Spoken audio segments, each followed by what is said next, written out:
Okay. Oh, we're live. Wow, that was quick. That was restart, pretty quick. for your laptop work. We're live. We're live. Yep. Happy Sunday night at what is it? Sunday Night Live. Happy Sunday Night Live. I And missed you last week. I missed you guys, but service called, so I wasn't there. But I missed being on. It feels Yep. weird missing a week, but we're back in action. Richie did a great job, I would assume. He did. He did a great job. Let me just find this to share it. You guys can share it if you see it. I'll take the time to share it. I usually Got to share it on all platforms. Yep. How does it always do this though? News feed. Join us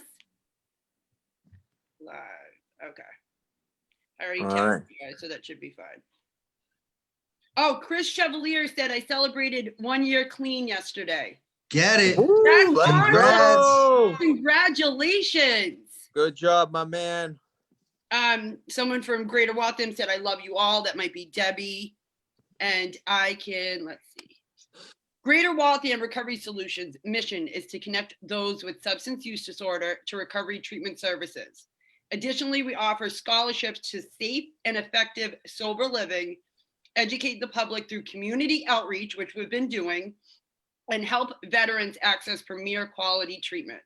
Our organization embraces cultural diversity and is inclusive of every race, religion, sexual orientation, veteran status, socioeconomic background, disability, and age group. There you have it. Wow, what a good group of people. I know. Yeah. What are we Right. doing, Mike? Mike, what are we doing? What are we doing? All right, so we are going to spin the wheel. Oh, So right. this is for our dollars for angels. Angels Yep. are for our people that are out there still struggling in active addiction. We want to have money in our account, in our fund, so when they do become willing and ready for safe, reputable, sober living, we can provide them with the finances to do so. We want to be able to come to a point where we never have to say no. Never say no is our Mhm. motto.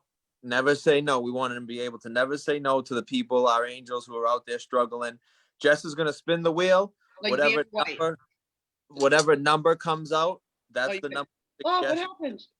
That's the suggested donation. I can't figure out. Suggested donation, $11. $11. And Aftermath will match every dollar that gets donated for this show. Woo! So listen, make them pay. Yo. Make Aftermath folks pay. We'll They're kick great, that money in. but make them pay. Dollar for a dollar. $11. At Recovery Solutions is the Venmo. It's on our page. The code is 0143, right? 0143 is the code. If it asks you for a code, it's at Recovery Solutions. The name under it should say Julie Bunch. That's our account that goes to our scholarship fund. We've been able to we've been successful with scholarshiping a couple people to sober living. We're vetting places before we scholarship. We're doing a walkthrough when we can, barring COVID and all the restrictions, but we're trying to walk through, see these places hands-on, meet with the people, meet with the owners, to ensure that our people are in good hands. So our guest tonight, does he need an introduction, Maddie? Mikey? I'm getting. Well, you know what? Yeah, he does need an introduction because he deserves an introduction. So this is Matt Ganem, author, poet, CEO, business owner, treatment center owner, sober living home owner, person in recovery, long-term recovery, father, homeowner, all these things, all these firsts in recovery. Recovery's given 14 years plus in recovery, doing his thing, inspirational leader to many, close friend of mine, one of my closest friends. Matt, what's up, brother? Hey, we living, man. What an introduction. I like that. Puts a smile on my face. After going through the trenches of warfare at the shopping centers, trying to get Christmas shopping done, it's good to sit down and hear something like that. Puts a smile on my face. Right. Well, you remember, sometimes life's happening. We forget to remember all we've accomplished, all the first times we've accomplished in recovery. You, my friend, accomplished a ton of those. Tell us a little bit about what it was like when you were using, because I like people to have like a baseline, know who they're on the phone with, listening to. So I got into drugs at a young age. I was always a follower growing up. I wanted to be around like older kids. So whatever they were doing, I was trying to do, even from like a younger age with sports. If my group of friends was playing basketball, I was going to the max, trying to practice to get better so I could compete with them. And, it started with cigarettes when I was 12 years old. Pretty much the group, a kid took a pack of cigarettes from his mother, handed it one by one to each of us. And that unspoken peer pressure, I felt like if I didn't smoke this, that they would make fun of me and I wouldn't be a part of. And one by one, we sat on the corner, smoking a cigarette, coughing up our lungs, trying to be cool kids. And that was kind of like the pathway for everything that I did, from drinking next to smoking weed. My freshman year, I started dabbling in like ecstasy, acid, mushrooms, Special K. I went through 2 different high schools. My freshman year, my sophomore year, I ended up being in my 3rd high school. Got kicked out of 2 freshman year. Got off drugs for a little while. Played sports, varsity basketball, varsity baseball, and then going into my junior year, I got wrapped up in this thing called Oxycontin. Oh yeah. And at the time, again, going back to that same peer pressure situation, I wasn't prescribed it. I was around a group of kids at a party. One by one, we each did it. And when it came my turn to do it, didn't have the courage to say no or turn away. And that feeling I got, there was different feelings at times, right? When you drink, you get drunk. It's like this euphoric feeling. When you smoke weed, it gives you this effect. Mushrooms, all these different drugs have different effects, but nothing hit my soul the way Oxycontin did. There was something like magical about it that I was chasing ever since I did it that first time. It made me feel invincible. It gave me the confidence to go hit on like the hot girl I was scared to talk to. If I had problems with somebody, it gave me the confidence I could go and fight somebody I probably shouldn't be fighting. It gave me this like energy, this artificial happiness that I was lacking in life. I come from a broken home.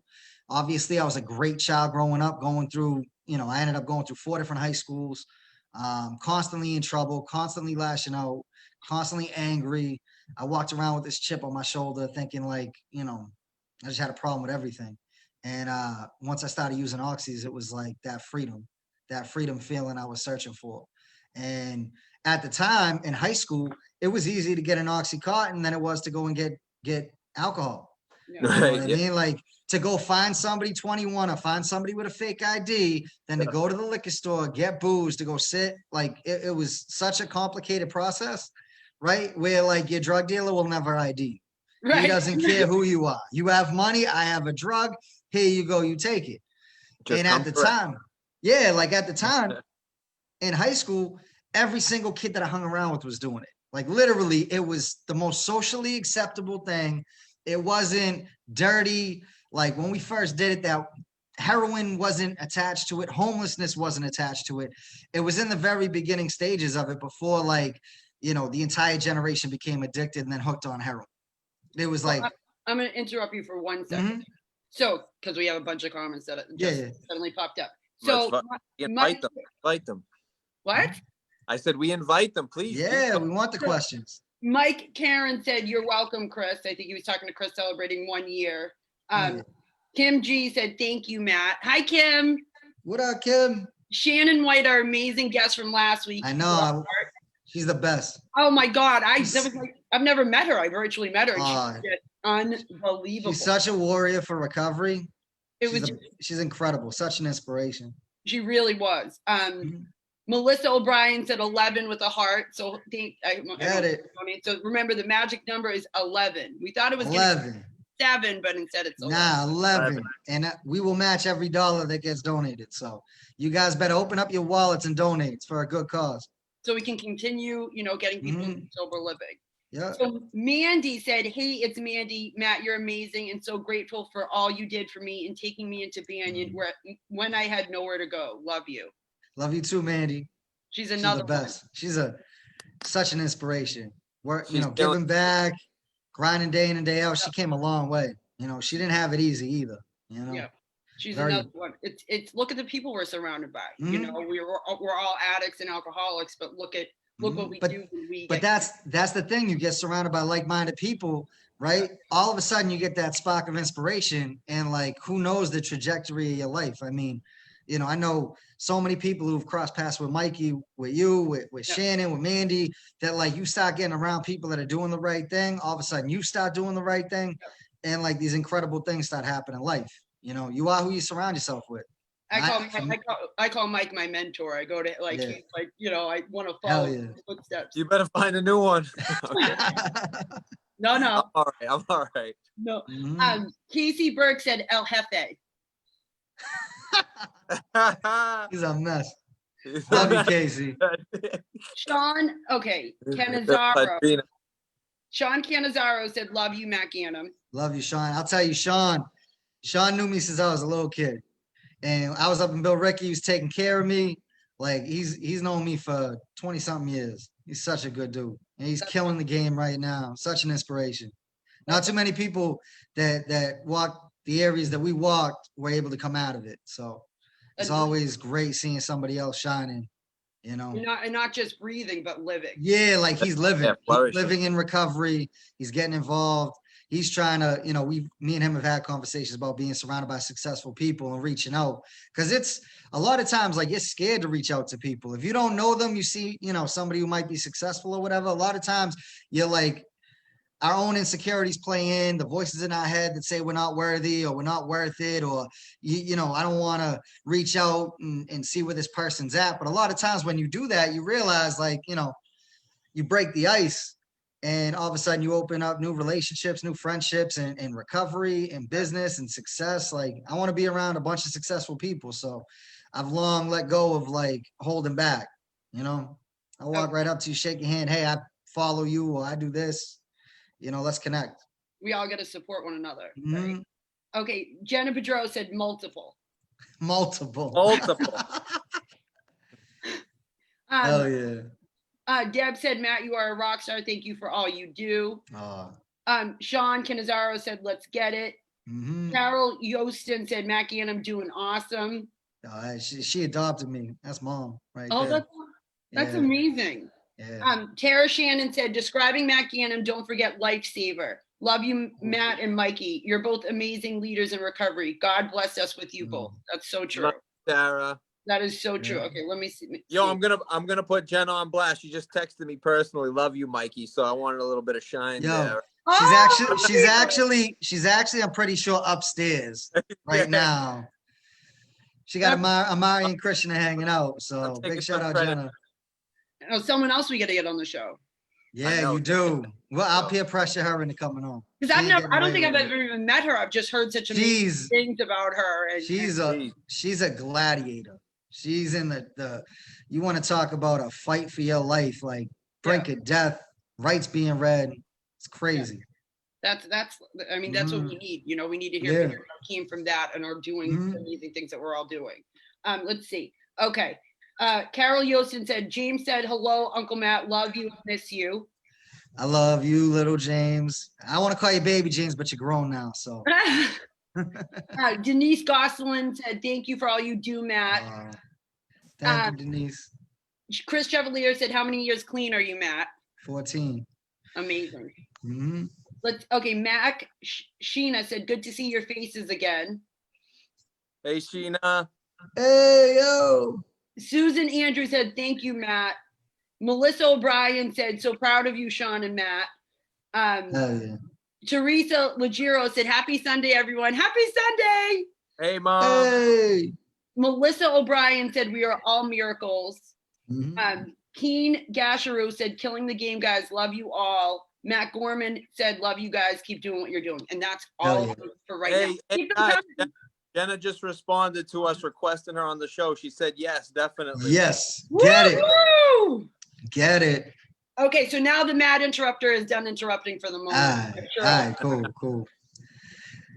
I don't even know where we were. So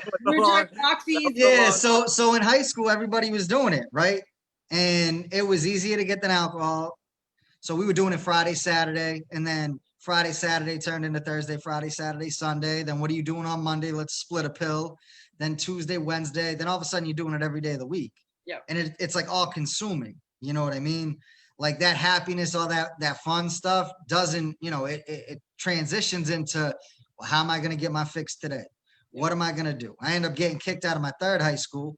I end up in New Hampshire, a block away from Jenna Bedreau, where we were like the only two people in a small town in New Hampshire that knew what an Oxycontin was. And we used to take trips down to Massachusetts every couple of days to go grab a ton of pills and go try to get through the week. And, you know, ended up probably introducing some people that probably shouldn't have been doing it, but whatever. You know, it was like a solution to all the problems, basically. My mother ended up kicking me out my junior year. I was 16 years old. I was bouncing couch to couch. I'd wear out my welcome very quickly because staying at my friend's house, their parents would have rules. I wouldn't follow those rules, and eventually they would ask me in the most polite way that, sorry, you can't stay here, and I would bounce to the next place. And you know, ultimately, we ended up in the Cladden Hill projects, and there was like 12 of us sleeping in an apartment and getting high, no rules, like no structure. It was just like a madhouse where, you know, when you talk about your disease, my disease was running wild. The lifestyle I was living, you know, trying to hustle, pills, drugs, whatever, sell, steal, lie, cheat. Like that's all we did from the moment we woke up to the moment we went to sleep. And you know, for me, everything happened at like such a rapid pace. Some people were still able to do it on a Friday and Saturday. I was involved with the group of people that needed to do it every day. I was involved with the people that we were getting arrested all the time. You know, I was in and out of detox. And I remember 18 years old sitting in a detox looking at the dope addicts like, you guys are scumbags. I will never end up being like you. I will never do the things that you do and all these, you know, whatever.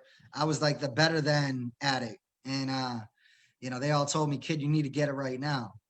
And if you don't get it right now, you're going to be in my seat. You're going to be strung out on heroin, homeless, 10 years in prison, you know, the whole spiel. And I used to laugh it off like, haha, these guys are idiots. They don't know what they're talking about.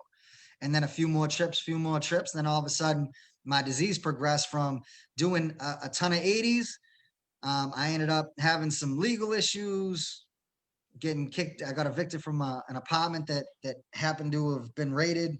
And my best friend ended up progressing to heroin first. And I remember like spazzing out on him when we found out he was doing heroin, because again, I was a better than addict. How can you go to that dirty, disgusting thing? And he ended up letting me move in. And Carol was listening in. I don't want to go into the details because baby James is listening, but a traumatic experience happened there. We ended up losing my best friend, who was baby James's uncle. And I ended up going off like the complete deep end from there. And the drugs were like my coping mechanism to handle the life I was living, the trauma that I experienced, the situation that played out. And it was one of the things that like stopped the night terrors, the nightmares, the level of crime started going up. I just didn't care about living. And I was, you know, at that point, I thought I was going to be dead by 21. And that was kind of like, I didn't care about the future. I didn't care about next week, next month. I was living in the day. I'm going to get as high as I possibly can and, you know, do some really dumb, crazy things. And eventually, Oxys got pulled off the market. You couldn't find them from any dealer. Back in the day, you used to see the signs around every CVS, every pharmacy. We do not carry Oxycontin here because so many pharmacies were getting knocked off. And I was deathly ill, curled up crying. And this older guy came up to me and was like, hey, you know, I know you don't have any pills, but if you take a line of this, you'll feel better. And at that point, it could have been anything and it wouldn't have mattered to me. And he dumped out a line of dope and I sniffed it for the first time. And for $40, I got the same feeling that I was spending $300-400 a day doing. Yep. And I was like, why am I wasting my time with this when I can do, you know? You just gave me the chills because I went through the same exact thing, you know, of doing the oxys and doing, I'm never going to do heroin. Like, never. I'm too good of a person for that. I'm never going to fall down that path. Who are you? No. Like oxys are pure. They prescribe. The biggest thing is a doctor makes these. A doctor makes these, so I know what's in it. Where you don't have any idea what's in that bag. And then, you know, lo and behold, my progression all of a sudden I'm sniffing heroin, but now I'm better than the needle uses. Exactly. Oh, I sniff dope. I don't Yep. shoot it. I'm going to stop before, because I have control. I have ultimate control over everything, being the psychopath I was. You know, but again, doing drugs for me, I always turned into the monkey that sold bananas. And as I progressed to heroin, I started, you know, picking up dope, selling it to other people just so I could supply my habit. I wasn't this big time drug dealer. I didn't have, at this point, I had nothing. I was back to bouncing from couch to couch, living in shame, not taking care of myself. You know, I did whatever I had to do to get high. And I ended up getting, I got stabbed in the shoulder, got 30 stitches. A guy tried taking my life. About 3 weeks after that, I get arrested for Class A distribution. And like just the spiral continued. It just happened so rapid. And once I got arrested, I was facing time. I said, screw it. Why am I sniffing? Because now my habit went from the $40 bag to $300 a day sniffing. And that same kid that introduced me to the bag of dope was like, here, you're wasting it. Here's a needle. And I remember I was in a bathroom in Medford at a pizza shop, and I had my arm out like that, looking away. And he injected me the first time with heroin. And then that feeling was like, you know, something I was chasing. And again, it was like, why am I wasting my money sniffing hundreds of dollars when I could do, you know, I can try to manage this $40 bag, injecting it. And ultimately, you know, you know, it brought me down to my knees pretty much. In the most simplistic terms, I didn't even need to go in depth with that. I was homeless. I didn't shower. I didn't brush my teeth. I didn't take care of me. I was probably 130 pounds soaking wet. I wished for death every single night. Amazing people like Carol, my family, like I completely cut ties because of the shame, because of the things that it drove me to do, because all those things that I never said I would do, I was doing every single one of them. I was a lying scumbag cheat. I would tell you whatever you need to hear just to get to the goal that I needed to get to, and that was getting high every day. And I didn't care if I had to step over my own friends or family. I could steal your wallet and help you look for it. Like that's the type of human being I was when I was shooting heroin. And ultimately, I became homeless. I was facing trial. And fortunately, that moment of clarity hit, the miracle moment. I woke up one morning and I wanted to live more than I wanted to die, which was, you know, the first time in a long time I had felt like that. And I got high one more time, and I walked from South Boston to St. Elizabeth's to go to detox because at this, I had literally nobody would pick me up.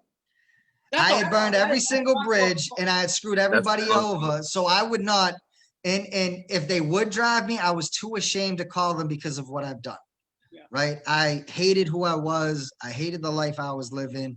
I was on my way to prison. Like I thought it was a guarantee I was going away upstate where I had done a county bid before, but I was like, I need to get my life together. And you know, fortunately I hit like that rock bottom. And you know, I ended up going through detox. I had been through programs before, but I'm this big bad tough guy. And I will, you know, sell drugs and steal and rob you and rob stores and all this crazy things. You remove the drugs from me and I am the most scared, insecure little boy that never grew up, right? So you put me in a house with a bunch of grown men, right? Because I was 21, I was 18, 19, 20, going through these places. And I would end up in a place like with full intention of like, oh, I'm going to go here. I'm going to complete it for court. I'm going to still do A, B, and C, and D. It was never with the intention of like, I'm going to stop using. And then I would get there and I would see somebody who was 6'5", jacked up, just did 10 years, covered in tats. And I'd be like, yeah, I'm out. I'm not sleeping here. They're going to take my things. I was full of fear. And, you know, fight or flight in those situations. Once you remove the drugs, it was run. I was running away from my problems, running away from the solutions. Like I was just running. And I ended up at the Hamilton House in Dorchester. And I wasn't even supposed to get the bed that they gave me. I showed up with a Stop and Shop bag full of my clothes. I was there for an interview, but when I was in detox calling the place up, they were like, oh yeah, we got a bed for you. Come in this day. It was 7 days later. I had to stay in a shelter where everybody's getting high around me. I'm sleeping with my sneakers under my head. I show up at this house. I'm like, all right, cool. I got this bed. And then there's a couple other guys that were there for the interviews. And the guy, Bob Brown, walks into the house and sees my bag and he goes, "What effing idiot brought their clothes? This isn't a hotel." Bah, bah, bah, bah, bah. And he's this massive human being. He did 10 years in prison. I ended up getting his like PhD in there, some crazy nonsense, but he was a very intimidating person. So I'm sitting at this table already like, all right, I'm going to get high. I had warrants out for my arrest. I was just going to get high, turn myself in, call it a day, because this wasn't going to work. Guy pulls in everybody into the interview, lets them all go, ends up pulling me, goes over my medical records, and he goes, "Where are you leaving when you leave here?" I go, "I have nobody. I am going down to Fields Corner. I'm going to go get high, and I'm going to go turn myself in because my family's all up and moved away. And at this point, you know, they're not going to take me in. I'm too much of a thief to be trusted with anybody I care about. So like, I literally am going nowhere." So the guy sits me at this table, right? I was there at 7 a.m, right? 7 a.m, bright and early. I sat at this table till 7 p.m. Guy never told me to leave, so I never left. I just sat there waiting. Oh. And he brought me a pillow and a blanket. And he goes, "You clearly want this. I'm going to give you a shot." And not only did he give me a shot, he gives me the pillow and a blanket. A few days later, he shows up. He goes to court with me to clear up my warrant and stands in front of the judge and goes, "Listen, Your Honor, this guy's 21 years old. He's been a drug addict his whole life. I was in and out of the court system since I was a young teenager, so they knew me by name. My PO, I grew up with one of my PO's kid, so I got every break until he was done with me and raised his hand, locked me up, and was like, 'Yeah, I'm done.' You know, ended up with Damon Banks, who is the chief PO of Cambridge, and thank God for him, because with the guy that ran the house, with Damon wanted to give me a shot. I mean, it was the shot that saved my life. You know what I mean? It was all aligned. Yeah, like everything just happened to work out perfect. And I ended up with the bed, and it was a crazy structured program that, like, if you were a minute late, everything was packed on the porch. See you later. You didn't follow the rules. See you later. You couldn't leave to go to work before 7 o'clock. So there was a line of us at the door waiting to leave every day. You had to be home by 5, no excuses. 5 to 5:30 was dinner time. 5:30 to 6 was 26 guys fighting for 2 showers. 6 to 7 was a house meeting. And then 7 to 9, you got to go to a meeting. But if you were late, see you later. So All right. it put the structure in my life that I needed. And like, you know, I ended up getting time served with a crazy plea bargain. Like, I ended up benefiting. And even going into that house, it wasn't like I was committed to not, like, I wasn't 100%, like, I'm never going to do anything ever again, you know? But as I saw it, as I went through it and started to learn about everything, I'm like, wow, like, I clearly put something in my system. I go off the rails, and I have there's no control. There's no happiness. There's no beautiful wife. There's no big house and a white picket fence. There's no kids. There's homelessness and jails. You know what I mean? And that's ultimately where my drug addiction leads me. I'm going to be the mad interrupter. That's fine. So Eric Nelson, and then what, Mike, you have a question? Did you? No, I just did this. Oh, I thought you So had the mad interrupter. Well, Yep, is that my sign? The mad Like, interrupter? what's up, mad interrupter? What's up, mad interrupter? So Eric Nelson's put a bunch of fires. So Yeah. rise from Nels, go check out his music. That's my guy right there. That's all. Look at all the support you have. Kathy Spencer Toronto said, "Thank you for all you do, Jess, Michael, and Matt." Thank you, Kathy, for tuning in. Melissa O'Brien said, "Sean will have 2 years, January 31st. Yo, big up to my man, Sean. That's incredible. Sean been in and out of jail his whole life. Getting 2 years. That's oh man. I'm so proud of you, bro. Erin Rice said, "Love you, Matt." Love you too, Erin. See, that's someone else I love that, you know, we've all been connected through, right? Like it's just amazing how it works. Yep. Eric Nelson said, "The King of Exeter." What does that mean? That's where I ended up in New Hampshire. Oh, Exeter. Me and Jenna ended up in Exeter, and now Eric lives up there. Oh, that's so all his fans of his rap music, go find him. Get your autograph. My man Jared just reached out. My son's godfather. He was the first person that let me live with him when I was 16 years old and kicked out of my mother's house. His mother took me in. Oh, really? Yeah, Matty G is such a stud. I love you, brother. Oh yeah, you're. Oh my God, you're right where I am. Look at that. I'm on top of things. He's on it. Just let him on an interview or two. Nicole Churchill Jordan said Jenna and Matt are the Tom Brady and Rob Gronkowski of recovery. We don't talk about that. We don't talk about that on the show. Nah, I still got love for them. No. I see what we got now and how bad it is, and it just makes me appreciate the last 20 years even more. We're not talking about that. We're not talking about it. No Patriots talk today. No Patriots No. because I might cry. Kevin Caprio said, "Hi everyone." Hi, What's Kevin. up? What up, Kev? Ryan Troy Tripp said, "Addiction untreated kills. Love everyone who is fighting for the recovery and spreading the word. Recovery #recovery happens. Rise up." And he also said, "Real truth," right there, Matt. I would have gotten you, so he would have picked you up. He would have. He does. On that long. That I 100% know. But you got to understand. Back when I was getting high. I mean, even looking at Jared used to see me high and would come up trying to fight me because that was the response. Because he didn't do that. You know what I mean? And to see your friend go from being there with you every day to like a low life heroin addict. I remember he would like try to shake me out of it and Like threaten to beat kill you me. Yeah, Well, he'd be like, "You knucklehead." Like, get it together. And Ryan Troy Tripp also said God had a way better plan for you, Matt. And that's I mean, look. Nah, it's the truth.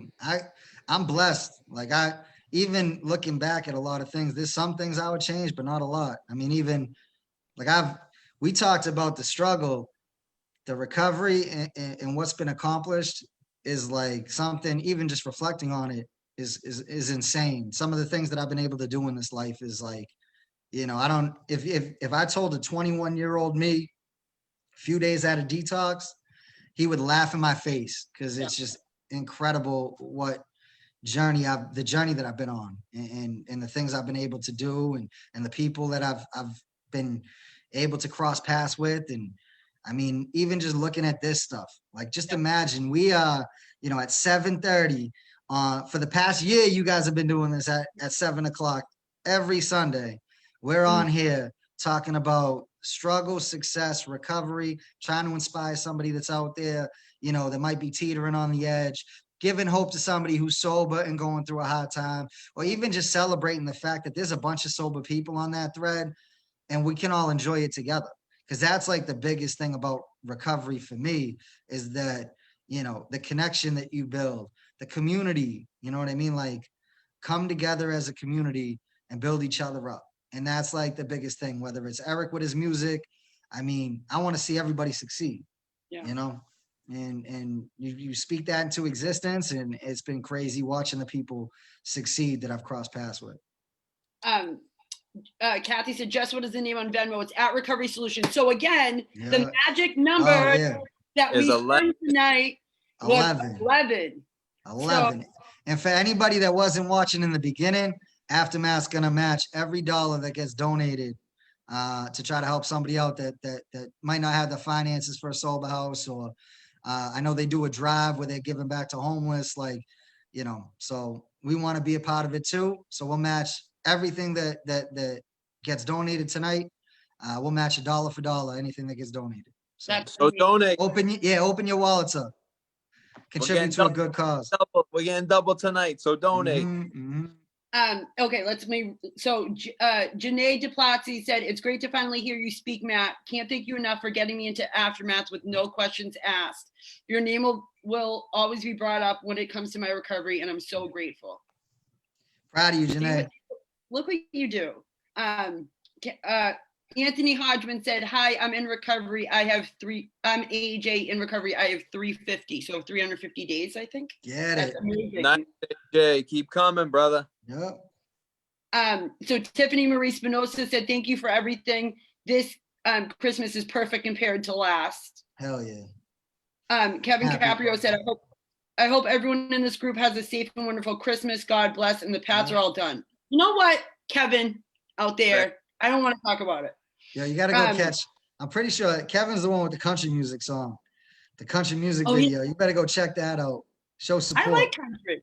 I will now, but not after that Patriots comment. I don't know. It's Celtics. Oh, you got to support. We got a top 5 player in the league on the Celtics this year. So yeah, we do. I know. Tatum's my guy. I've been telling him since he came in the league that this dude's gonna be one of the best in the league. That's my dude. So I have a fun. So Jason Tatum, right? So I'm driving my friend Mhm. Murph, my friend Mike that died, his dad, and we're driving down a street in Newton, and I'm going by, and I'm going, was that Jason Tatum? I'm going, no, it wasn't him. It wasn't him. Then my boyfriend's driving Murph back and wanted to. It was Jason Tatum, and neither one of us stopped to What like, were meet you him just or. walking down the street in Newton? He was bringing, I think, his daughter to a park. Oh, his I was son. like, He's got a, drive for his son. I thought it Yeah. was a little girl, but I was like, I like did a double take. And I'm like, no, that wasn't him, Yeah. and it was him, and I didn't even get to meet him. Very upsetting. that's Yeah. My Andrea Shine said my brother Chris Shine lost his battle with heroin in May of 2016, but he spoke highly of you, Matt, and it makes me happy to see you're still spreading the love. I love Chris. Chris was an inspiration. He did a lot of work for the recovery world, and rest in peace. Good guy, real good guy. Lisa Bennett said, Jess, thank you for doing this every Sunday. I used to see you on Sunday Night Meeting as you're always so real and raw. Keep shining and showing the females it can be done. I'm Get coming it, up Jess. on 3 years. Thank you, Matt, for sharing your story. Thank you, Lisa. Look at you. See that? Ooh. You're a game changer as well. You know that. Absolutely. Oh, yeah. Karen Sierra Clark said, connection and compassion is everything. Thank you, Matt, and thank you for doing all that you do. And then Sean Canazaro said, you are a huge inspiration in my life. 11 is my number. Yep. And Sean, donate, bro. You and Donate. Melissa, kick a few dollars in. so again, it's at Recovery Solutions, Julie Bunch, and the magic pin code is 0143 if it asks. So again, Aftermath is going to donate every dollar, right? You said of what Every dollar that gets put up, we're gonna match. and it's huge, and it's also, we want to scholarship people into sober living. Yeah. We want to Somebody all gave us a chance. Somebody didn't give up on us. I mean, there's a lot of people in this thread right now that didn't give up on me. So it's only right to try to give that back to the next person that might feel like they're alone. And even, has the support, they just need to get that first little couple steps, couple bit of support, whether it's getting into a sober house, get a month under their belt before people start, coming back. I mean, it takes some time in the early days. So anything that we can do to help. And another thing, we want to try to, if a veteran needs help, to get them into, a detox. What was that, Mike? You say it more eloquently. We want to offer veterans the access to premier treatment where they may not be covered by their insurance. So we want to be able to cash pay for them to get the highest level of care possible for all the sacrifice, Yeah. And that's, I wasn't sure if I was going to mention it, but tomorrow is my friend Mike, the 1 year anniversary of his death. And so that really, to help veterans and give back to them, like Mike just said, would be really amazing. Susan E. Blake Dunkerley said, Michael Legiro, my hero. Hell yeah. Good stuff, Susan. Love you. Keep fighting. Yep. Cassie McCarthy said, I'm so proud of you, Matt Ganem. Hell yeah. Thank you, Cassie. Love you. And then I have to read this comment. You know which one I'm going to read, right? Mm-hmm. Miss Carrie Ann Cacavaro. Hold on. Before you read it, Carrie Ann, right? When we were kids, she dated my best friend and told my best friend, you can't hang out with Matt because he's a scumbag if you're going to date me. And completely had my buddy Gary cut me off.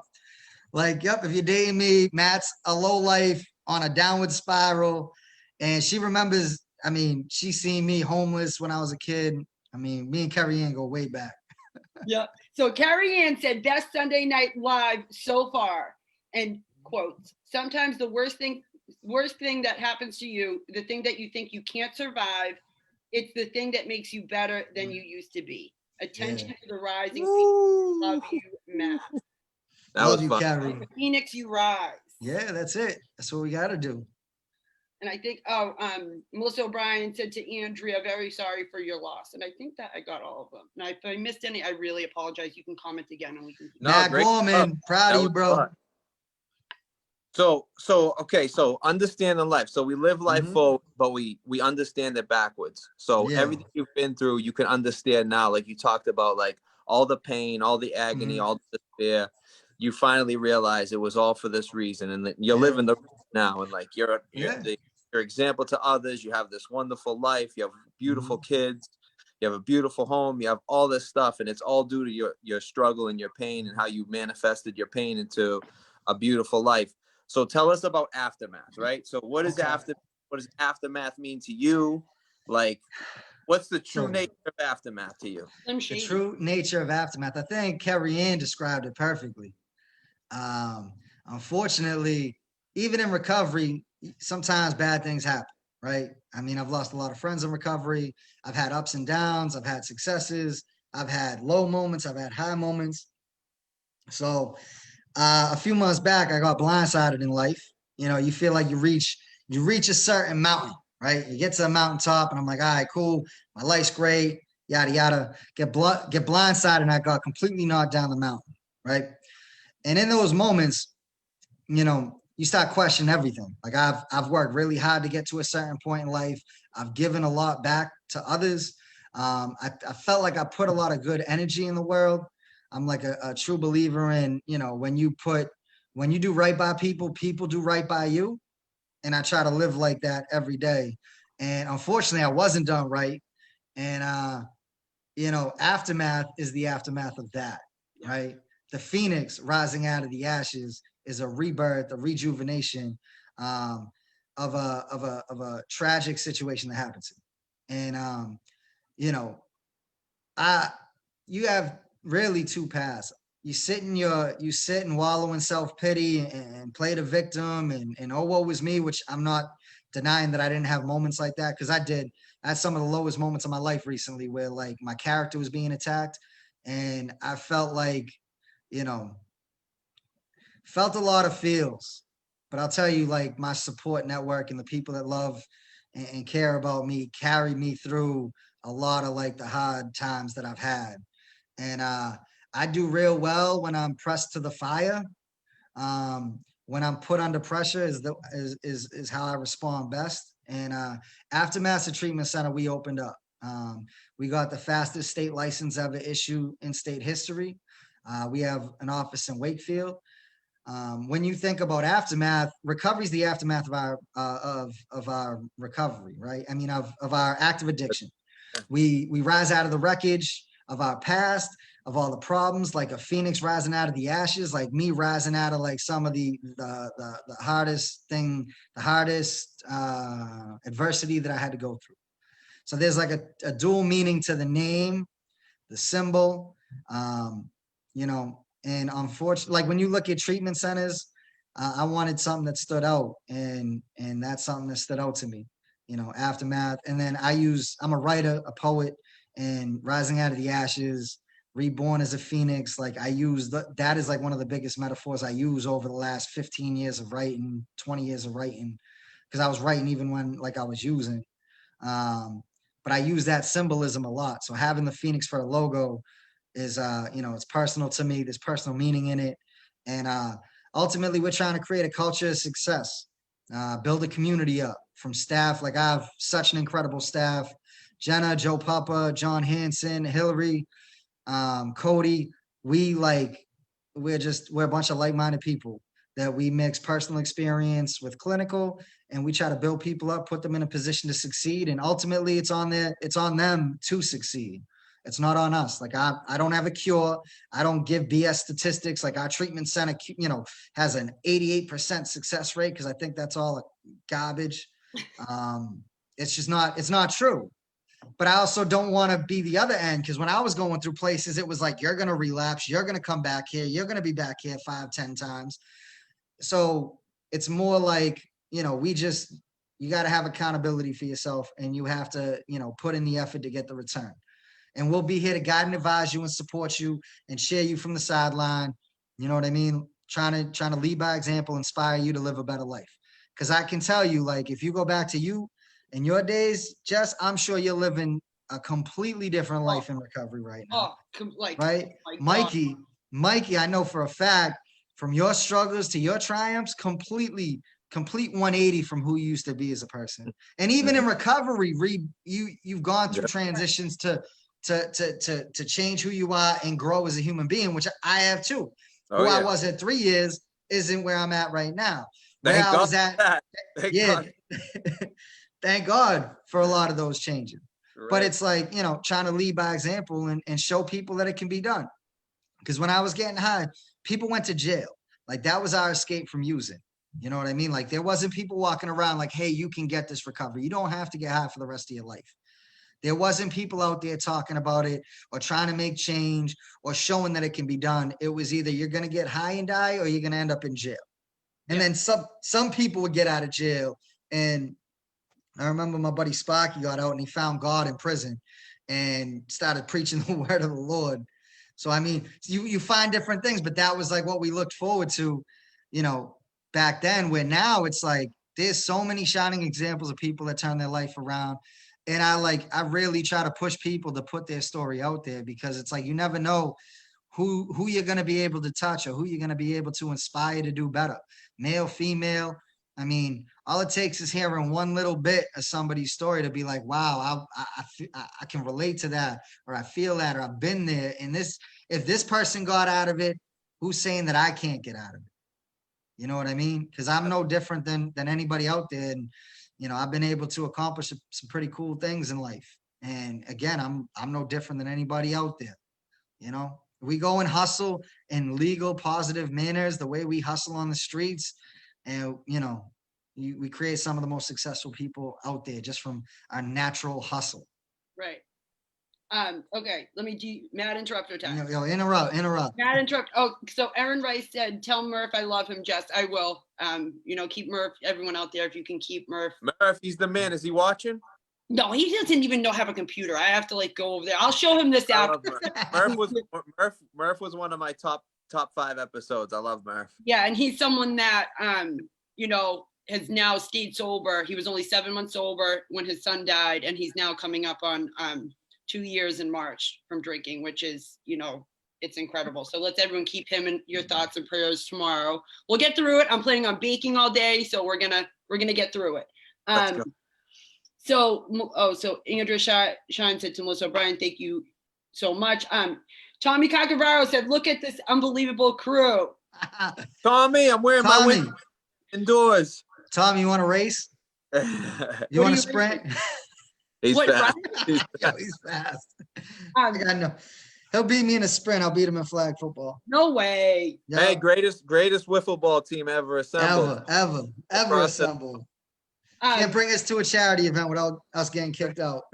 No, but we're evolving. Thank God we can evolve in recovery. Yeah. Right. He said there's no mountain you can't climb. I can hear him singing that song right now. What is it? Ain't no mountain. What is that? Yeah. How does that song go? I don't think that's the same one. Well, whatever. You know what I'm talking about. Ain't no I can't sing. road. I'm not singing on this. I'll sing to my steering wheel, not on this. Yeah, exactly. Melissa O'Brien said, of course, we are not alone with that pain. Bless your journey to healing and helping others through their losses. Casey Berg said, I get knocked down, but I get up again. You're never going to keep me down. I knew that one. I was the right beat for that one. Casey's my guy. I love Casey. Good. I'm so proud of him. Big shout out. Casey's about to get a promotion. So everybody show him a little love out there. Whoop, whoop. Erin said, aftermath is love, hope, connection, recovery, and has allowed me to realize life can be so much more than I ever imagined. I love that. Erin, I love That's what it's all about. Let's see. Okay, Melissa. 11 with the hearts. Kevin Caprio said, I have over 2 years and I thrive on helping and giving back. It has been a great year beside COVID, and I can't wait to see what 2021 has to bring. Love it. Nobody rocks a Versace shirt like Kevin. I've seen it. Yeah. Mindy Guarini said, Matt, your integrity is impeccable. And although my daughter didn't survive her disease, you are instrumental in the additional years I was blessed to have with her. You are one of the few in the industry that I trust with my kids 100%. Oh my God, that like got me a little emotional. I love you, Mindy. That's, I mean, even she's still tuning in. You know what I'm saying? Tommy said, love you guys. Andrea Shine said, where do we go to donate? So Venmo at Recovery Solutions. Code is 0143. Magic number is 11. Magic number is 11. And we will donate. Aftermath Addiction Treatment Center is going to donate dollar for dollar, whatever gets put in. And that was so all. open the wallets up. Yeah. Put a few dollars up, anything to contribute to give back to somebody that could use that little boost in early stages of recovery. And we've been doing it, we've been Mm-hmm. scholarshiping people and getting people in, and we want to continue to do that because what's our motto, Mike? We never want to have to say no. Mm-hmm. Boom. Let's see. Megan M. O'Leary said, thanks, guys. Always happy when I get the chance to tune in on Sundays. Stay safe. Happy holidays. Thank you for tuning in. Hell yeah. We won't be here next week, though, FYI. We won't be here till after the new year, right? I think January 3rd. Yeah, so I think we got a couple weeks off, I think. had 2 weeks. 2 weeks off, yeah. No, I think it's just one. So let's get back to the hard hitting questions. So Matt, I know one of your poems, probably my favorite one, The Broken System. You talk about the Massachusetts model of treatment being broken, which allowed other models of treatment to come up this way and successful, shown, like, proven, work, evidence-based, and, like, for instance, Aftermath is more of, like, not a Massachusetts model of care. It's more of, like, new school. So what do you think about the Massachusetts model of treatment since you wrote that poem? Have you think they've gone any length? I think there's better treatment that's been brought up to the state, that's been put into the state. There's some better options, and some of those higher end options are working on treating the demographic like us that went through public programs. I know for Aftermath, one of the biggest things that we've been working on since we got a early September, even before we got licensed, we were trying to work on an in-network contract so we could take Tufts Network, so we can take Mass Health. Yep. And we're, as a person, I've always consistently scholarship people because I know what it was like to not have the ability to go to a place, like Aftermath, like some of these top end treatments. If you look at the actual state, I think one of the biggest things that still hasn't been filled is we need more CSS and TSS beds. Yep. I think that right there, and this isn't a knock on like RCA because they take Tufts Network and you can go through their CSS, but a lot of times there's nothing after that. Right. Because public and private, there's just a gap. And at the old place, we were able to to bridge that for a lot of our clients. But if you go through the public programs, they don't take from private, and you have to go through the entire public program. So public detox, public CSS, public TSS. The broken system, I wrote that specifically because we were doing the bridge closing 600 beds. It's 6 years old. I wrote it in December 2016. And the bridge closed down, 600 something, detox, CSS, TSS, pre-release, juvenile programs, family shelter. Everybody got bussed off the island. And then from that point on, we've seen such an increase in overdoses mixed with fentanyl. It's not just the loss of beds, because fentanyl has become a lot more prominent since then. But like, we got smoked, right? And there's plenty of detox beds. There really is. Like, you can go and get a detox bed. You can sit there for 5 days. The biggest issue is after those 5 days, what is the next step? Are there a CSS bed? If there's not, here's a list of shelters. See you later. Good luck. And you got to start the cycle over, which is frustrating if it's Mikey who's like, yo, this is my time. I want to do the full gamut. I'm committed. I'm doing every step of the way. You get into detox, and 5 days later, they're like, hey, sorry, bud, see you later. You know how discouraging that is for somebody when they finally commit. And then if you're talking about finances for state taxpayer money, if you create longer treatment in the beginning, better chances of somebody succeeding. So now I don't preach statistics about any facility I've ever worked for or the one I'm running now, but the one statistic I believe is the longer you stay in treatment, the better chance of success you have. Whether you're endemic or whether you're in the Ritz-Carlton of rehabs, the longer you stay connected, the better chance of success you're going to have.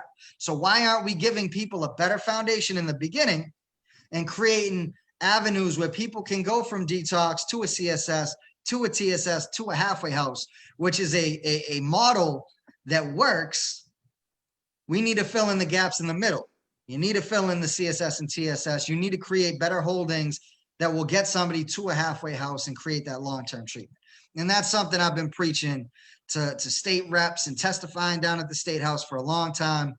And, I just don't think people in politics in general move at the pace that a disease like this does. And what's frustrating is you see diseases over time, even what we're dealing with now, the rapid response to this, where like, I don't know, we just had the highest overdose death rate in the history. And that's not counting endocarditis, drunk driving accidents, getting high behind the wheel, anything that's drug related, whether it's a murder. I mean, that's not counting any of those. That's just specifically overdose, right? Yeah. 81,000 people from June 2019 to June 2020, which if you stretch that out from June 2020 to now, due to the lockdown, forced isolation, closure of meetings, the forced disconnection, especially for people in recovery. Yep. Like I've seen so many people that have had sobriety, had recovery, that have fallen off.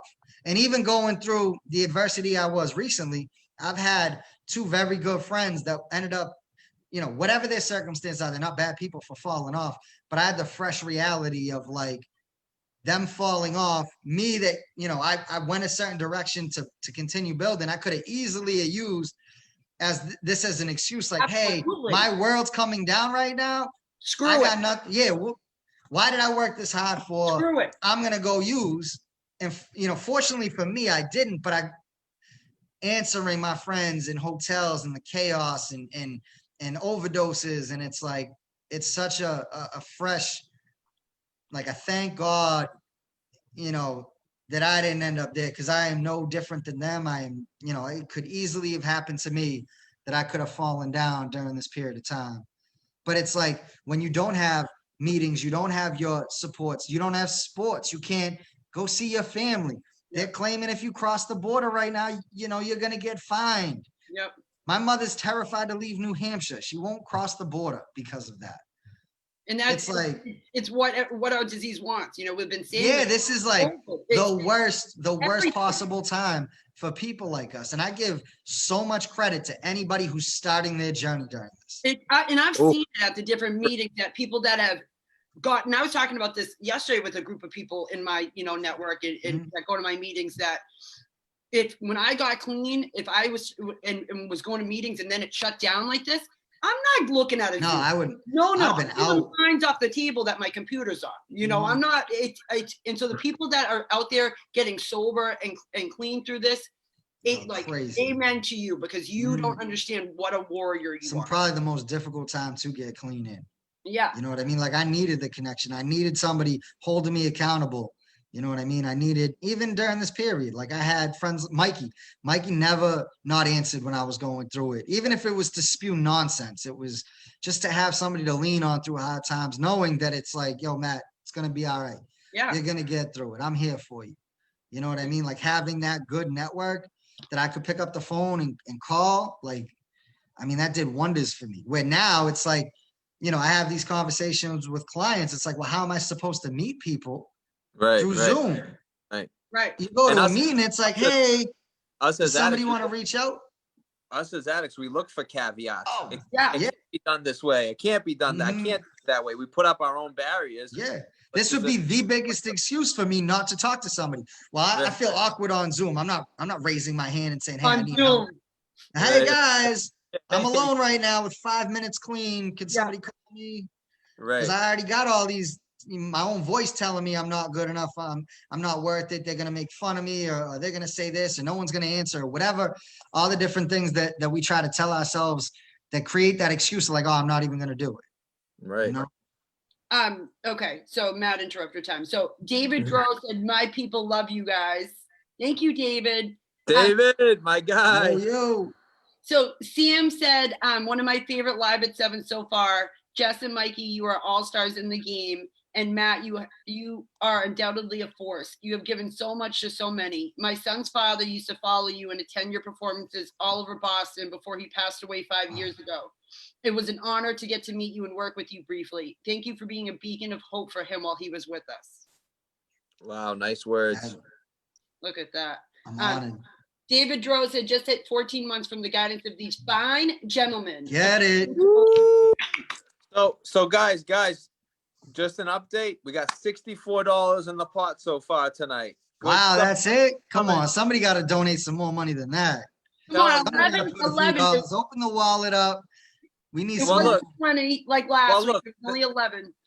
They got some. We're gonna go a little extra innings tonight. We're gonna go a little overtime tonight because Yeah. we got We knew guests, this was going to conversation happen. flowing. Matt's not at a loss for words. No, I'll talk. He We can were talk. A So, little bit like, so we're gonna keep going. So you guys have the opportunity. $11 is the suggested donation. You could donate however much you want. You could donate Mhm. $1. You could donate 11. You could donate $22. You could donate whatever you can afford, whatever you like, whatever's comfortable for you. And aftermath addiction treatment, CEO Matt Ganem will match dollar whatever, for dollar. dollar for dollar, whatever we raise. So please, if you can, if you have it, at Recovery Solutions on Venmo, 0143 is the security code. Julie Bunch. Julie, So Tracy Asco Lillo said CSS and TSS so needed, big barrier. Huge barrier. Michaela Beck said yes with the clappy symbols. She knows. Michaela knows. There's a big barrier to that. Casey Berg said it is frustrating. Most research shows longer term care achieves greater lengths of sobriety. Mhm. So we have a question, I guess. So Susan E. Blake Dunkerley said, why is the system like this? You know, unfortunately, from my perspective on why the system is like this is because politicians that have never sat through a detox, sat through a shelter, sat homeless, are the ones making up the rules, regulations, laws, and guidelines for this. That insurance companies refuse to pay out because we are the most underserved demographic. That if we were all a bunch of cancer patients, that they would pay top dollar for treatment, and that there would be a ton of people raising their voices, clashing with these lawmakers and policy writers to make a change. But unfortunately, it's the stigma of addiction, stigma of alcoholism. There's the fear of losing our career.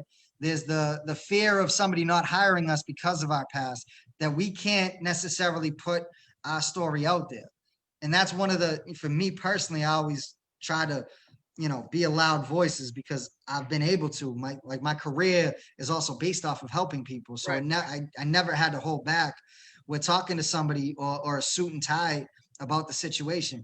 Also, if you work for a public program, you cannot testify, you cannot give your opinion, you cannot talk about the conditions or what's needed for the system. Where they would be for me personally, if I was looking for advice on how to change things or what to do, what to fix, or what to add, it would be the people working in these programs that I would go to find, well, what do you think is needed that's going to benefit the citizens of Massachusetts? Because we're not some scumbag, low-life junkie losers. We're somebody's son, we're somebody's daughter, we're somebody's mother, their father, their brother, their sister. Like, we're not some number that can get written off. And unfortunately, with the way things are set up, if you work at a public program, you cannot talk. You cannot say, hey, this is what's needed, or you will lose your job. And even certain advocacy, if advocacy is funded by the state, is it true advocacy, right? Where we've had little pockets and little, little people that, not little people, but little different groups come together at times to go and storm the state house and have rallies and have voices for hope and try to put pressure on them. But I mean, that's always going to be something that's difficult, is finding true advocacy to make a change and having the financial backing to do it. Because if you look at insurance companies, they are the number one lobbyist in DC. If you look at pharmaceutical companies, it's either one or two. I think pharmaceutical is number one, insurance is 2 or 3. It's top 5. Where they have money backing their studies, their practices, and their programs. Where, like, I mean, we don't have a group of addicts that are going to DC trying to create policy change with enough firepower to actually get a sit down with some of these people that actually make the change. And then when they agree to make a change, who holds them accountable? Who's going to put the pressure to make it happen faster? Because they literally move like molasses. Let's look at this. We're in a pandemic. They've shut down small business. We pay 30% of our wage in taxes, yet $1,200 was the stimulus check they gave out to everybody. Cool story.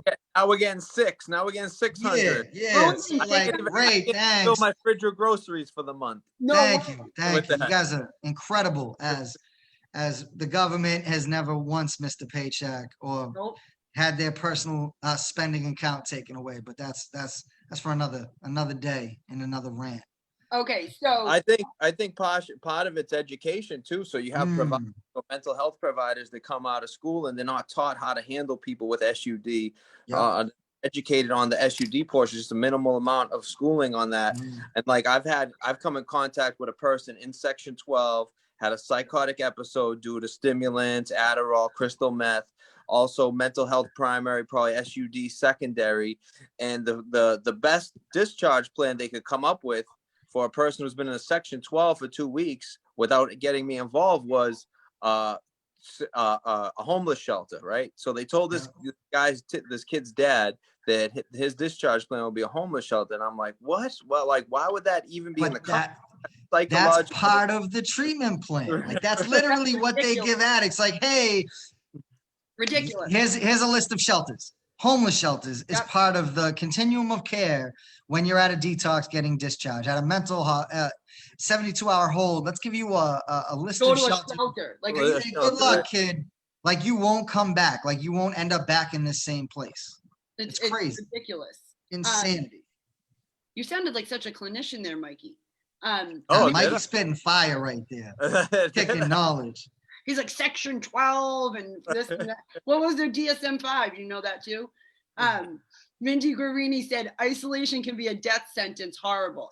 And that's what we're forced to be in, you know? We're all of the fears, fear of not being in control, fear of the unknown, everything is happening right now. And we got to try to overcome it by speaking up like this. And I was thinking about when Matt was talking, how lucky are the three of us that our disease is an asset in our jobs instead of a curse, because that's never in any of my other jobs. It's always been a nightmare. You know, I would hide that I was an addict. I would hide that I was in recovery. And now we get a chance to be open about it and use it to our advantage. So I think it's a blessing. Casey Burke said CDC, what is it? The World Health Organization, NIDA, all of studies showing the first 90 to 100 days in recovery is the most crucial, and higher success in terms of sustained recovery is from programs which allow for 90 days or longer. Melissa O'Brien said isolation is the opposite of recovery. Recovery is connection. You always see the opposite of addiction is connection. Bruce Alexander. Michaela Beck said it makes it so hard having them so separate, public and private. At work, I've had people scholarships because we don't take their insurance. And then when it was time for the next step, it was so hard to get them anywhere. Melissa O'Brien, the blessing in the chaos is the virtual platform. You can connect to the entire world. At your fingertips, you have such overwhelming access to strong people in recovery. And I think that's, and then there's Mindy Guarini said they don't include the most important people, the ones living in recovery. Janine Lamothe, Kurt said, so true. Heather Dealey said, it's money. That this is their response to the opioid epidemic. So they show they're doing something, but it's not what we need. Let me see. Am I missing any, Matt? Brenda Goodson said, well said, so true. Mindy Guarini said, fact, they need to be educated on SUD and mental health. People are falling through the cracks every minute. All the time. Melissa O'Brien, is the name for the Venmo Julie? Yeah, so it's at Recovery Solutions, and then Julie Bunch will pop up. Julie will pop up right under it. Julie Bunch. What's the magic number? 11. So we're at $97 right now. Send it. Open the wallets up. So keep him coming. I got one more question for Matt, and then we'll wrap it up. He can talk as long as he'd like about it. So I want to talk about during this COVID-19, this pandemic, the benefits of outpatient treatment, outpatient benefits, you know, because for me, I look at it like people are entering back into the workforce, so they can't take much time off. They've already lost a bunch of employment, and you know, those are just a few of the benefits. So talk about the benefits of outpatient treatment, especially during COVID. I think one of the benefits is you don't have to be locked in a house with a bunch of people. I think that's something that's huge for, you know, a lot of fears is that community living aspect that like residential, a lot of other places are. Another benefit of outpatient is a lot of telemedicine. So a lot of people are working from home right now. You can be tuned into like an outpatient group while you work with your headphones, listening in and trying to get a message, that the access is there. It's a lot easier access comparing, you know, to even a year ago. It's just, there's just a lot more access and convenience of this. And then also, like, outpatient is something that eases you back into your everyday, going back to work, family life. It can offer the supports that, like, I know, you know, a lot of people go back and deal with family, and family, it's like walking around on eggshells, and they're going to throw every mistake you ever made in your face, where it's really difficult to go from an inpatient place right back to work, where this can bridge that gap, where you deal with some life circumstances and can come back and be like, yeah, you know, my mother, my husband, my wife, you know, and have that safe place to sit with a therapist, do some groups, build your support network. And I think it's a vital role in, you know, the treatment and how it's set up today. Boom, nailed it. Mm. What do you got, Jeff? I have more comments. Go ahead. I thought you could tell on my face. Yeah, She just needs like, to put it out there. I- These comments is everybody donating some money. Yeah, if you're like- commenting, That'd be nice. Hey, you ever see that meme about the guy like holding his breath? It's like a CrossFit trainer trying to go 3 minutes without talking about CrossFit. Yeah. Is that me with the comments? Mike, thank you. Justin Lewis said big pharmaceutical companies care more about making money than making sure people don't end up 6 feet or addicted. The more money they get, the government funds into it and keeps pushing the drugs out instead of helping. They want to lock up addicts. Mhm. Yep. That's my guy. Love Bob- you, Justin. Bob Madero said, good evening, Matt. Good evening, Bob. Janine Lamont Kurt said, my son's been dumped twice. Insurance paid. They dumped him at the RR station. The railroad station? Railroad station. Railroad station, yeah. Yeah. I Heather- hate that. I hate that practice. There's a lot of places that your insurance cuts out and it's see you later, good luck. And it's That's sickening. yeah. It's really It's frustrating. It's, I don't know. When you're with me, you know, one of the aftermath approach, if your insurance gets cut, see you later, you're still with us. Like, we're not, you know, I'm not going to kick anybody out over that. It's not right. and you've been known to, you know, help people when they need it, when they You have nothing. you say that, you know, I'm not trying to self-promote here. But it's true. I could say it.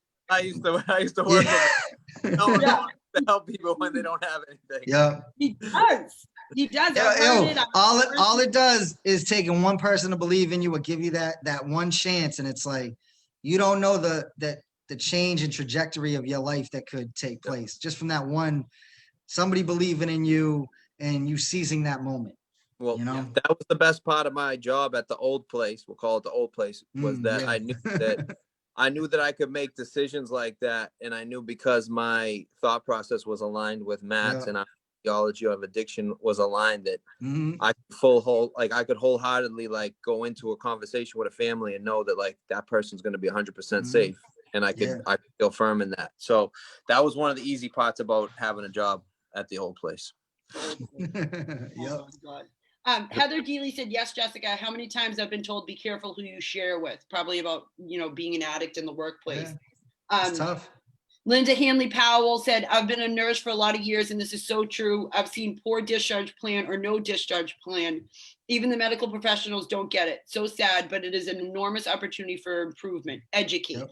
Exactly. Janine Lamoth Kurt said, don't even let me start about the workforce. No jobs for addicts. Big time. Big time. Susan E. Blake Dunkley said, going to an IOP saved my life. Hell yeah. Sheila O'Toole said, I live in Maine, used to live in Mass, worked with Derek. There is nothing here for recovery. They put everyone on methadone so they can get back to working. It's insane.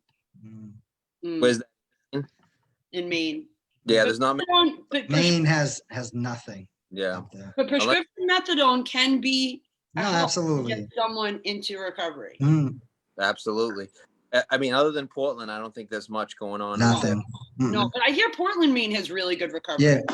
Great It's a great recovery community. Yeah. So Cassie McCarthy said, I always say treatment doesn't happen inpatient. Stabilization happens inpatient. The real Yeah. treatment happens outpatient. Exactly. That's the Uh, truth. Mark Spinoza said, my guys. Mark, love you, bro. Thank you, Matt, one of the grandfathers of recovery advocacy. Love you guys. He's the younger. I'm not that old yet. The grandfather. Damn. The Godfather. The Godfather. The godfather, not the grandfather.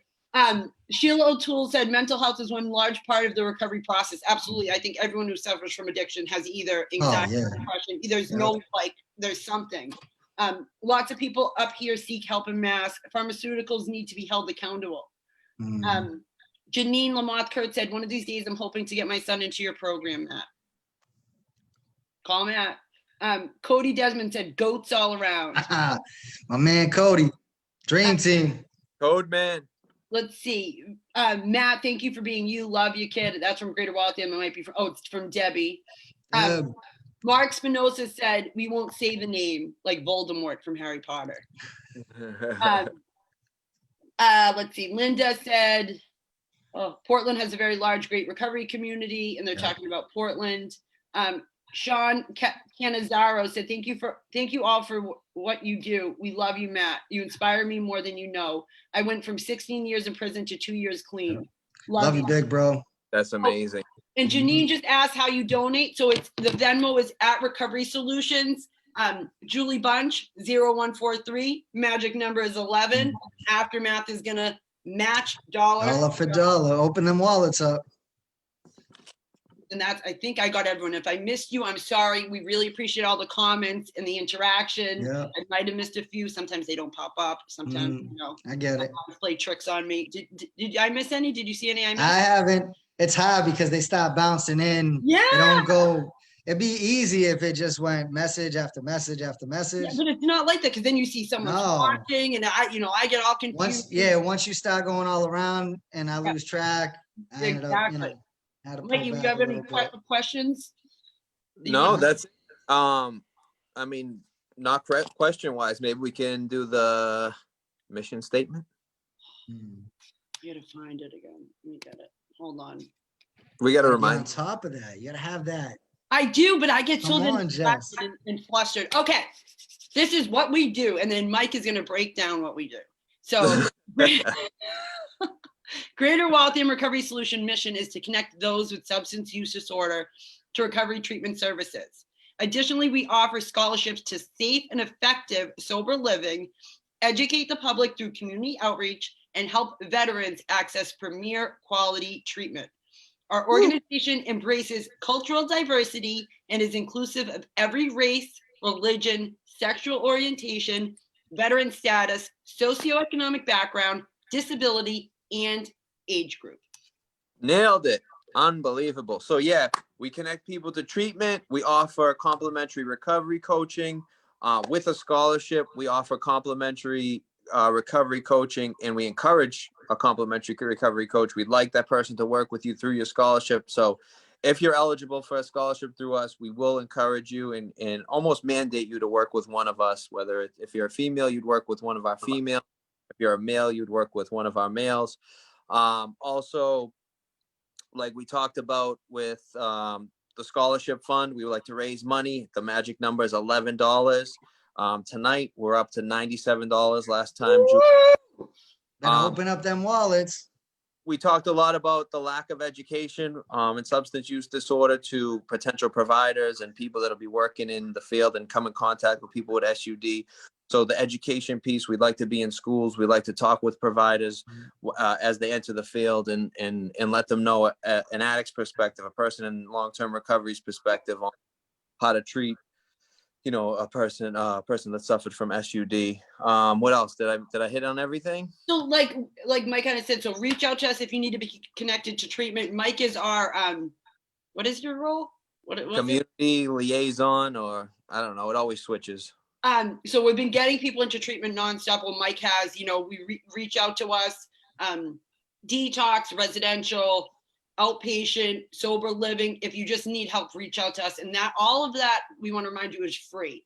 What the money is going towards is to scholarship people into sober living. like we talked a lot about tonight, the continuum of care is so important in recovery, and to continue it going, if you go from a detox to residential to whatever way, continue it as far as you can. And our motto is to never have to say no to I someone. love Someone said they're having a hard time finding the site to donate. So if you go to Venmo and do @Recovery Solutions, Julie Bunch will pop up. Do you still have the scanner thing? I don't know where it is. A picture of it? No, it's Oh, all right. On yeah, you our put the page. camera right up. Yeah, it's on our page. It's on Greater Waltham's page, the Venmo scanner. So if you have Venmo, you can scan it. And follow and like Greater Waltham Recovery Solutions, please. Yeah, we post, and thanks, big shout out to Kim. She posts a ton of articles and memes. It's incredible the stuff she finds. I know they help me get through the day. Sometimes you click on Facebook and you see something that will inspire you, and it's just exactly what you needed to hear. So like our page, tune into us on Sundays. What else, Mike? Anything else? And don't forget, leave the world a better place. Are than we you- ending now? Good Okay. night. Thank you, Matt. Okay, You're good. the- Happy holidays. Happy holidays, everybody. Love you, Jess. Love you, Mike. Thank you, Matt. Yeah. All right, bye-bye.